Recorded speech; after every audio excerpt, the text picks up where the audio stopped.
বুঝতেই পারছো যে এটা কৃষ্ণের মুকুট। এগুলো এখন আমি বাড়িতে বানাচ্ছি। দেখো কাজটা পুরো স্টোনের ওয়ার্ক, এখানে পুরোপুরি স্টোনের ওয়ার্ক আছে। এখানে ব্রোচ টাইপের আছে, এখানে পালকটা এরকম। এটা বড় গোপাল বলো কিংবা কৃষ্ণের জন্য এটা পারফেক্ট হবে। আরেকটা তোমাদের কালেকশান দেখাচ্ছি, আরও দুটো কালেকশান এখন মাত্র স্টার্ট করছি। এগুলো তোমাদের ভালোবাসা পেলে আরও নতুন নতুন ডিজাইন শুরু করব। এটা হচ্ছে সেকেন্ড ডিজাইন। এই দেখো তোমাদের গোপলু শোনার জন্য এটা নিতে পারো। কেমন লাগছে মুকুটগুলো আমাকে কিন্তু অবশ্যই জানিও। ভাবলাম যে ব্রাইডাল তো এত মুকুটগুলো বানাচ্ছি, তার সঙ্গে গোপলু কেন বাদ থাকবে, তো ওর জন্যই এই চেষ্টা আমার। তোমরা যদি নিতে চাও তোমরা কিন্তু অবশ্যই আমার কাছে পারচেস করতে পারো।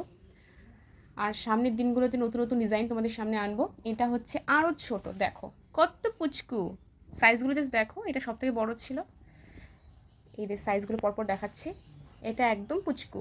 এই দেখো ডিজাইনটা কেমন লাগছে আমাকে কিন্তু কমেন্ট সেকশনে অবশ্যই জানিও। আর ভালো লাগলে তোমরা কিন্তু বুক করতে পারো। এটা এখনও পালক লাগানো হয়নি, ছোট্ট পালক লাগানো হবে, ময়ূরের পালক। আর এটা দেখতেই পাচ্ছ আমার কাছে সবথেকে সুন্দর এটা লেগেছে এখন পর্যন্ত। তোমরা কমেন্টে অবশ্যই জানিও যে কাজগুলো কেমন হচ্ছে, আর ভালো লাগলে অবশ্যই কিন্তু তোমরা বুক করতে পারো। আজকে এই পর্যন্ত, টাটা।